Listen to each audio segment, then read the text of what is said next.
Potter and the Chamber of Secrets by J.K. Rowling. Тут голосніше, бо машини. Not what? Snapped Riddle. Not the greatest sorcerer of the world, said Harry, breathing fast.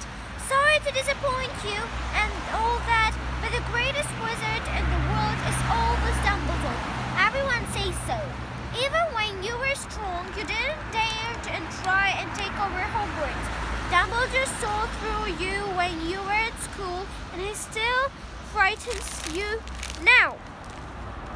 Whenever you're hiding these days. The smile had gone from Riddle's face, to be replaced by a very ugly look. Dumbledore's been driven out of his castle by the memory of me, he hissed. He's not as gone as you might think, Harry retorted. He was speaking a trend and wanted to scare Riddle, wishing rather than believing to be true.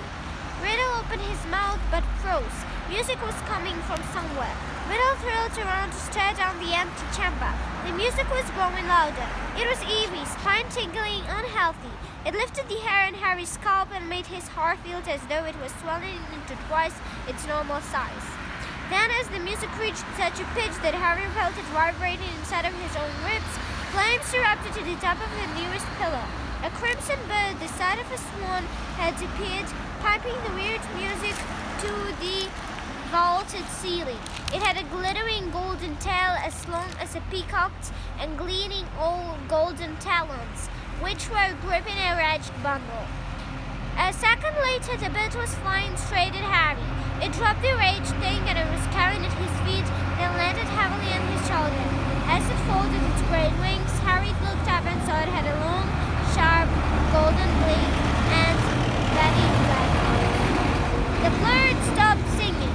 It sat still and warm next to Harry's cheek, gazing steadily at Riddle. That's a phoenix, said Riddle, staring shrewdly back at it. Fox?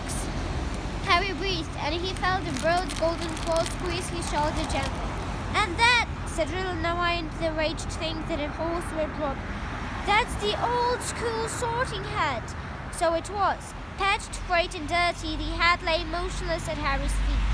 Riddle began to laugh again. He laughed so hard that the dark chamber rang with it, as though 10 riddles were laughing at once. This is what Dumbledore sends this defender. A songbird and an old hat. Do you feel brave, Harry Potter? Do you feel safe now? Harry didn't answer. He might not see what fox or sorting hat were here, but he was no longer a go, and he waited with his mounting courage for a little to stop laughing. To business, Harry, said Riddle, still smiling broadly. Twice in your past, in my future, we have met, and twice I failed to kill you. How did you survive? Tell me everything. The longer you talk, he added softly, the longer you stay alive. Harry was thinking fast, weighing his chances. Riddle had the wands. Harry had Fox and Sorting Hat, neither of which would be most good in a duel. It looked bad, all right, but the longer Riddle stood, the more life was running out of Ginny. And in the meantime, Harry noticed suddenly Riddle's outline becoming clearer, more solid. It had to be a fight between him and Riddle, better sooner than later. No one knows why you lost your powers when you attacked me, said Harry abruptly.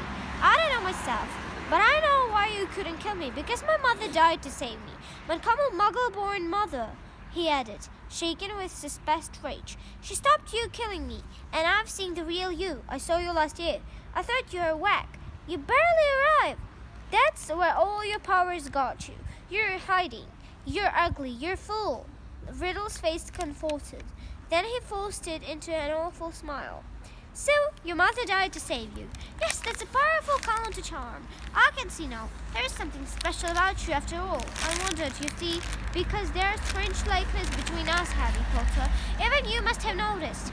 Both half-bloods, orphans raised by muggles, probably the only two merciful to come Hogwarts since the great Slytherin himself. We even look something alike. But after all, it was merely a lucky chance that I saved you from me. That's all I wanted to know. Harry stood tense, waiting for Riddle to raise his wand, but Riddle's twisted smile was widening again. Now, Harry, I'm going to teach you a little lesson. Let's match the powers of Lord Voldemort's Heir of Slytherin against famous Harry Potter and the best weapons Dumbledore can give him. He cast an amused eye on Fawkes and the Sorting Hat, then walked away. Harry's fears spreading up his numb blacks. Watched the riddle stop between the high pillars and look up in the stone face of Slytherin, high above him in the half darkness. The riddle opened his mouth wide and hissed, but Harry understood what he was saying. Speak to me, Slytherin, greatest of the Hogwarts floor. Harry wheeled around to look up at the statue. Fawkes sitting on his shoulder, Slytherin's gigantic stone face was moving. Horror struck, Harry saw his mouth opening wider and wider to make a huge black hole. And something was stirring inside the statue's mouth. Something was slithering up the back. Harry backed away until he hit the dark chamber wall, and as he shut his eyes tight, he felt Fawkes' sweep in his cheek as he took a flight. Harry wanted to shout, "Don't leave me!" But what chance did a phoenix have against the king of serpents? Something huge hit the stone floor in the chamber. Harry felt it shudder. He knew that was happening. He could sense it. Could almost see the giant serpent uncoiling himself in Slytherin's mouth. Then he heard Riddle's hissing voice. Kill him. The basilisk was moving towards Harry. He could hear its heavy, bloody, shuddering poisonally across the dirty floor. Eyes still slightly shut, Harry began to run blindly sideways, his wands outstretched, feeling his way. Riddle was laughing. Harry tripped. He fell hard on the stone and tasted blood. The serpent has barely feet from him. He could hear it coming. There was a loud, explosive, spitting sound right about him, and then something heavy hit Harry so hard that he was smashed against the wall. Waiting for fangs to sing through his body, he heard more mad hissing, something trashly, wildly of the pillars. He couldn't help it. He opened his eyes wide enough to squint what was going on.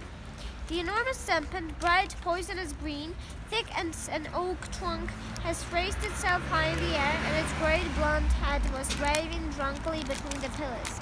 As Harry trembled, ready to close his eyes if it turned, he saw that what has distracted the snake. Fawkes had soaring around his head, and the basilisk was snapping furiously at him with fangs long at him at the sabers. Fawkes dived. His long golden beak sank out of sight, and a sudden shower of stark blood spattered the floor. The snake's tail thrashed, narrowly missing Harry, and before Harry could shut his eyes, it turned. Harry looked straight into its eyes, and saw at its eyes balls and great bulbous shallow eyes had been punctured by the phoenix. Blood was dripping to the floor, and the snake was spinning in agony. "No!" Harry heard Riddle screaming. "Leave the bird! Leave the bird! The boy is behind you! You can still smell him! Kill him!" The blinded serpent swayed, confused, still deadly. Fawkes was circling ahead, piping the eerie song, jabbing here and there at the basilisk's scaly nose, and the blood poured from its ruined eyes. Help me, Harry muttered wildly. "Someone, anyone!" The snake's tail whipped across the floor again. Harry looked. Something soft hit his face. The basilisk had swept the Sorting Hat into Harry's arms. Harry seized it. It was now all he had left, his only chance. He rammed it on his head and threw himself flat on the floor as the basilisk turned to swallow it. Help me, Harry thought, his eyes screwed tight onto the hat. "Please help me." There was no answering voice. Instead, the hat contracted, as though an invisible wand was squeezing it very tightly.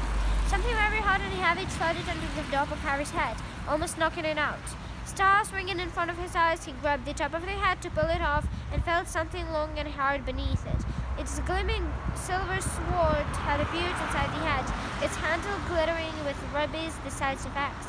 "Kill the boy! Leave the bird! The boy is behind you! Sniff! Smell him!" Harry was on his feet, ready. The basilisk's head was falling, its body coiling around, taunting pillars, and it twisted to face him. He could see the west, bloody eye sockets, see the mouth stretching wide enough to swallow him whole, lined with fangs, long at his sword, thin, glittering, venomous. It lunged blindly. Harry dodged and hit the chamber wall. It lunged again, and it poured down West Harry's eyes. He raised the sword in both his hands. The basilisk lunged again, and this time its aim was true. Having to do his full weight behind the sword and drew it to the hilt of the roof of the serpent's mouth. But as warm as blood drenched Harry's arms, he felt searing pain just about his elbow. One long, poisonous fang was sticking deeper and deeper into his arm, and it splintered as the basilisk keeled over sideways and fell, twitching to the floor. Harry slid down the wall. It ripped the fang and was shredding poison through his body and wrenched it out of his arm. But he knew it was too late. White-hot pain was spreading slowly and steadily from the wound. Even as he dropped the fang and watched his own blood soak into his robes, his vision went foggy. The chamber was dissolving in a world of a dull color.